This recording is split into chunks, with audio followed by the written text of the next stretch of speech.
Raden Trunajaya, tahun 1649 sampai 2 Januari tahun 1680, juga dieja Trunojoyo dan menyatakan dirinya sebagai Panembahan Maduretna Panatagama adalah seorang bangsawan dari Madura yang dikenal memimpin pemberontakan Trunajaya terhadap pemerintahan Kesultanan Mataram di Jawa.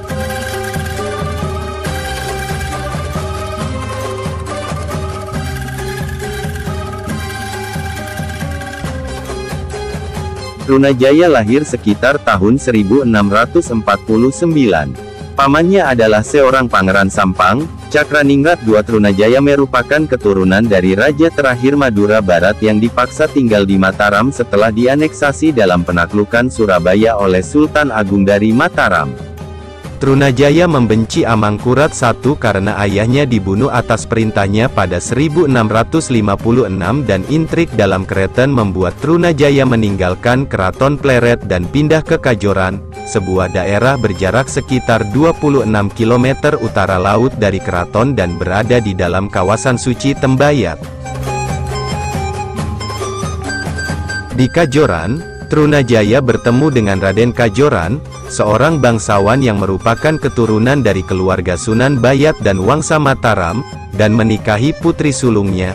Raden Kajoran kemudian memperkenalkan Trunajaya dengan putra mahkota Amangkurat I, kelak Amangkurat II pada 1670 dan mendorong pemahaman antara menantunya yang merasa diremehkan dan putra mahkota yang menyimpan dendam terhadap ayahnya. Hasilnya adalah persekongkolan melawan Amangkurat I. Pada 1674, Trunajaya memimpin pemberontakan terhadap Raja Mataram Amangkurat I dan Amangkurat II dengan dukungan dari para pejuang asal Makassar yang dipimpin oleh Karaenggalesong. Pemberontakan bergerak cepat dan ibu kota Mataram Keraton Pleret berhasil direbut pada pertengahan 1677. Selepas jatuhnya Pleret, Amangkurat I melarikan diri ke pantai utara bersama putra sulungnya Amangkurat II dan meninggalkan putra bungsunya Pangeran Puger, karena tampak lebih tertarik pada keuntungan dan balas dendam daripada menjalankan kerajaan yang sedang direbut pemberontak. Trunajaya menjarah keraton dan mundur ke bentengnya di Kediri, meninggalkan Pangeran Puger menguasai keraton yang lemah. Ketika dalam perjalanan menuju Batavia meminta perlindungan VOC, Amangkurat I meninggal dunia di Tegal.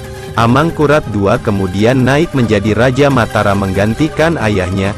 Amangkurat II pun hampir tidak berdaya sebagai raja setelah melarikan diri tanpa sebuah pasukan atau sumber daya untuk membangunnya. Sebagai upaya untuk mendapatkan kerajaannya kembali, ia membuat konsesi kepada VOC. Ia berjanji akan memberikan Semarang jika VOC membantu ia untuk menumpas pemberontakan. VOC setuju, karena bagi mereka, sebuah Kesultanan Mataram yang stabil yang sangat berutang budi kepada mereka akan membantu memastikan kelanjutan perdagangan dengan syarat-syarat yang menguntungkan.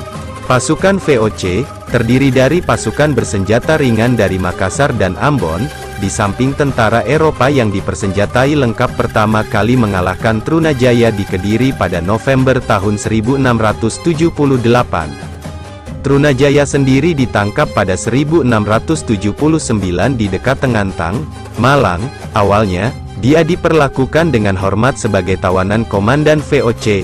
Takut bahwa ia akan mengakhiri persekutuan antara Mataram dengan VOC, Amangkurat II memutuskan untuk menikam Trunajaya dengan keris sebagai hukuman saat melakukan kunjungan seremonial ke kediaman bangsawan di sebuah desa bernama Payak, Jawa Timur, pada tanggal 2 Januari tahun 1680.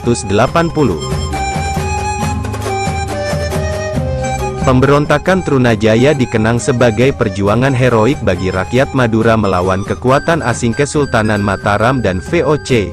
Muncul usulan agar Raden Trunajaya diangkat menjadi pahlawan nasional.